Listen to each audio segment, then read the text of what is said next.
Mentoring students is a great initiative for almost any business. It can help you revisit old skills, grow your leadership ability, and it gives back not only to that student, but also the community as a whole. Today we're talking about 7 ways to make your mentorship successful.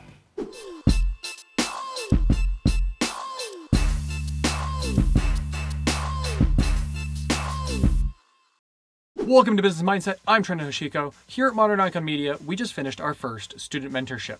It really solidified my love of working with students to help them grow not only their skills, but also potential careers and futures for them. We had a local high school reach out to us through their mentorship program, asking to see if somebody could help one of their students who was interested in videography and wanted to go to college for screenwriting.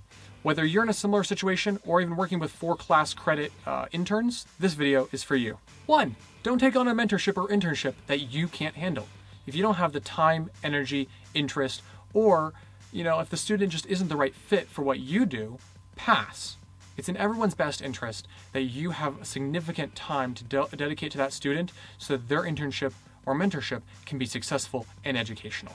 Number 2, make time for the student. The program that we worked with required 1-hour meetings once a month and then occasional email exchange back and forth, maybe asking some questions or answering some questions for the student.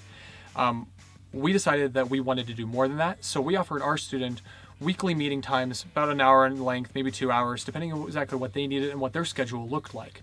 We thought this was important to actually make our side of the equation more beneficial to them. We could answer more questions if we doubled the time. In practicality, we probably only met once, maybe twice a month.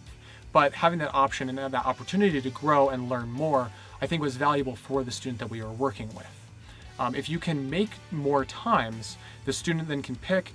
Keep in mind that a lot of these kids have 4 to 7 more classes that they're working on, and that can be a huge workload. So meeting once a week probably isn't actually practical for them, but having the opportunity to do so, having the opportunity to take on more and learn more from you and your expertise can be really, really important for them.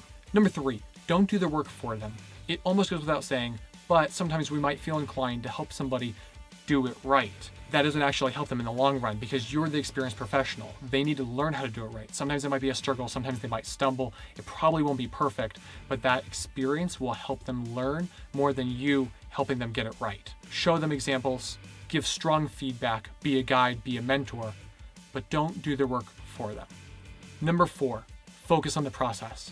Help your student by giving feedback, asking questions, and working with them to create processes for success.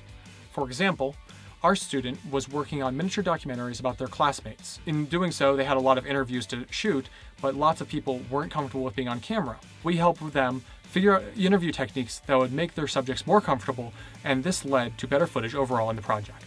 Number 5, give positive feedback. For many of these students, it's their first foray into your industry. Encourage them when they get things right. Moving towards their goals is the ultimate mission of any mentorship or internship. And for some students, this kind of feedback can be life-changing. Number 6, prepare small, specific lessons for the student. This can be insider knowledge about how things work, how software works, different tools, different processes, different workflows. Anything that can help the student get a grasp of what it is required to hold your job or jobs within the industry. These kind of lessons really help bump up the educational aspect of any sort of mentorship or internship and really adds value to their program overall. And finally, number 7, remember that these are kids. Most of the time, these students will be much younger than you are, and they've grown up with different cultural constraints and opportunities. Work with them to find processes and paths to success, even if they weren't the same ones you used. One last rule to remember, be their guide and guardian. Don't allow anybody, especially a student, to be put in an unsafe or compromising position. You're there to help students learn and grow safely, and so are your colleagues and peers. Well, I hope those tips are helpful to your mentorship or internship program. They can be lots of fun, and working with students is always a great positive experience, making sure that you give back to the community and make sure that they learn something and help develop their passions and grow as people. It's a really special process, and being able to participate in it is a really, really wonderful feeling. Leave us a comment talking about mentorship experiences, internship experiences.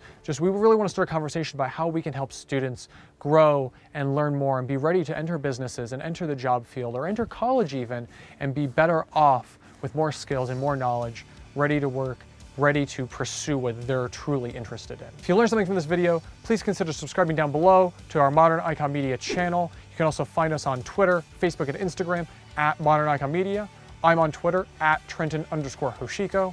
We also have a blog where we talk about these kind of topics. We have more on this topic actually in a blog post. It's the link down below. You can find the blog at moderniconmedia.com/blog.